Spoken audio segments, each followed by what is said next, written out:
Колдун негизги 5 манжа болуп, ар кандай кол аракети 5 манжасыз бүтпөйт.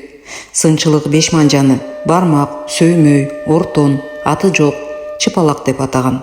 Ар бир манжанын өзүнчө кызматы болгондон бөлөк, манжалар өз ара шайкештүү аракет жасоо менен ийкемдүү, кармоо, чымчуу, туюу, учтоо жумуштарын аткарган. Мында бармак бардык манжаларды ийгерип, шайкештирип башкарып тургандыктан баш бармак аталган.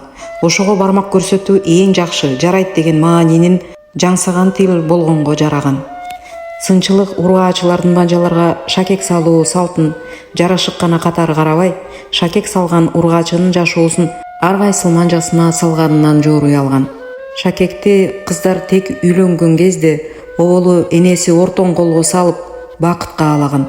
Ортон колго шакек салуу биринчиден башы бош эмес, кайындаган жери бар, энчилегени, күйөөсү бар дегени белги болсо, экинчиден жашоосу бакубат, бактылуу экенин туюнтканын белги болгон. Ал сөймөйгө шакек салганы байкер турмуштун үстүндө күйөөсү менен жашап жатканынын белгиси катары каралган. Ал баш бармакка шакек салуунун дүйнөсү ашып ташып, агарып көгөрүп, жубай менен тең жашап турган ургаачынын белгиси катары жорулган.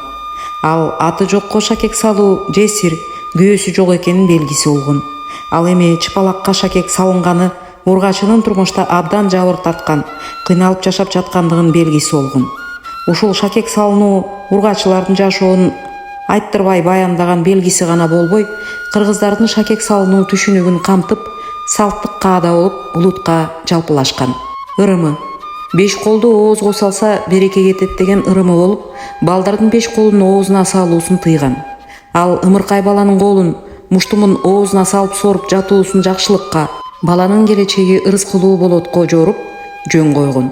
Манжаларды балдарга маш кылуу максатында кол басып, манжа жууп, баш бармак бадал иймек, сөймөй, ортон оймок оюучу иймек, аты жок, кичинекей бөпөлөй чыпалак деп балага манжа ойноткон.